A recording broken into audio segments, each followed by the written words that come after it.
This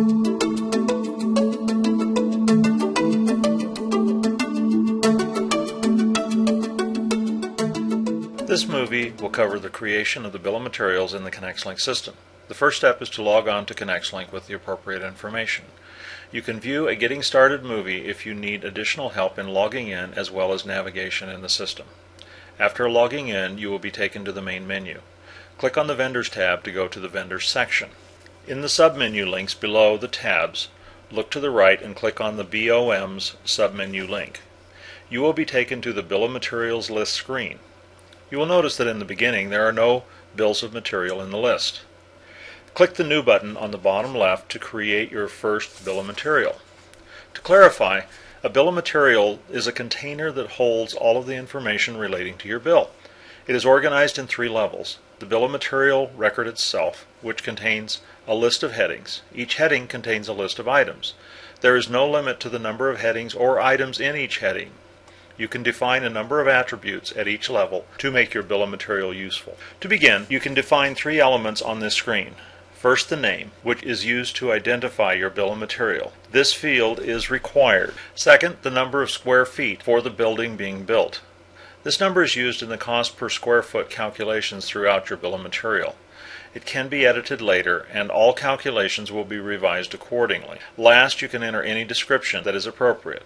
We will skip the description input in this movie to speed up the process a little. They can be added later. Click the Save button to save your bill of material record. After the record is saved, you will be returned to the bill of material screen. You will notice that several new things have been added. Below the description text box, you will also see a Manage Versions button. You always begin at version 01-001. Managing versions is covered in a separate movie, so we'll move on to the next items.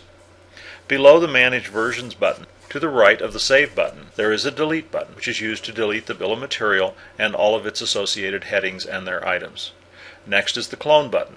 This is useful when you want to make a copy of an existing bill of material, to start another project, or to play a few what-if games while keeping the original bill of material intact.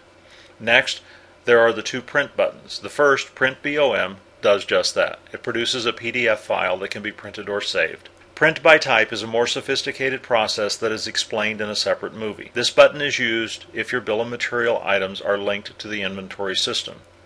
It allows the creation of a shopping list of all the items in the bill of material organized in various groups with extensive filtering options. The output from this button can be a PDF or CSV file. Below this button is the bill of materials headings list, which is currently empty. It also has a New button below it. Let's click the New button to go to the bill of material headings screen. There are several ways to approach the assembly of the bill of materials. If you have an idea of the entire process, the quickest way is to create all of the headings first and arrange them in the desired order. After that, you can create the items under each heading. Editing the sequence allows revision of the order of the headings.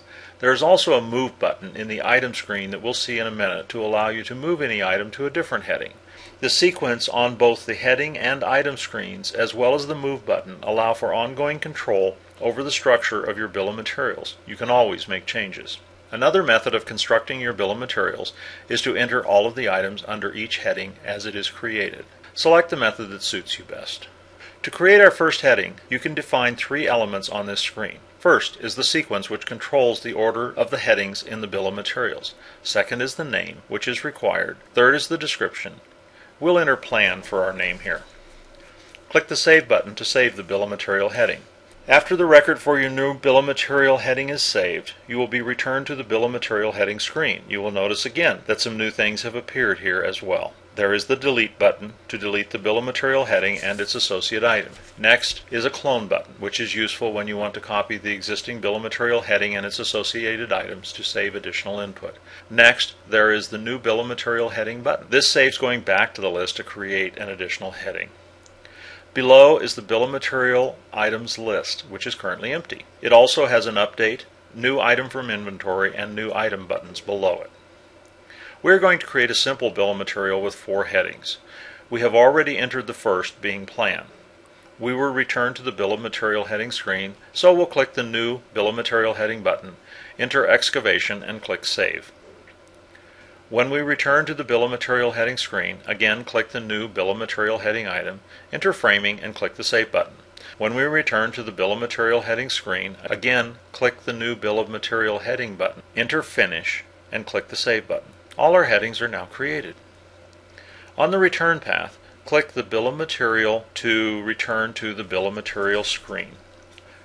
Back here you can see that our Bill of Material is beginning to take shape. You can add as many items as you need and arrange them in any order that suits your project. So, let's add some Bill of Material items to make our Bill of Material useful. Click the first heading on the list, Plan. Let's add a couple of items to the Plan section, so click the New Items button under the Bill of Material items list. This is a great time to point out a nifty feature on all of the Bill of Materials screens.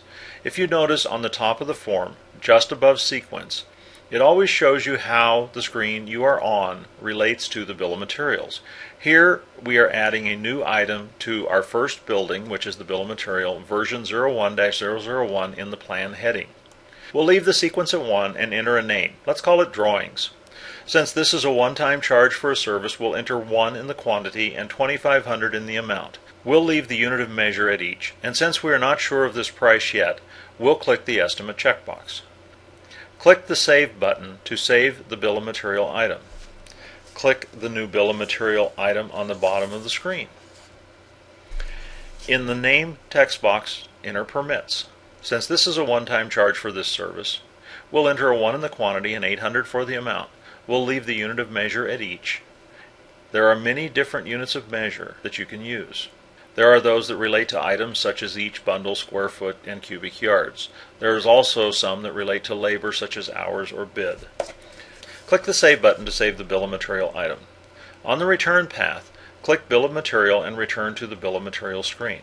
Click the second heading in the list, Excavation. Let's add a couple of items to the Excavation section, so click the New Item button under the Bill of Material items list. I'll go ahead and add some more items to each of the headings, and then we'll return to the Bill of Materials list. Our sample Bill of Material is filled in. There are several things to notice on this screen. Look at the bottom and you can see that our Bill of Material is made up of 14 items. There are 3 items that are still estimates. Resolving these items will help finalize the dollars or the Bill of Materials. To the right we see the total cost and the cost per square foot. Now let's take a quick look at a report. Click on the Print BOM button to view the PDF file. The first page is a summary of the complete Bill of Material. The following pages are detail for each heading.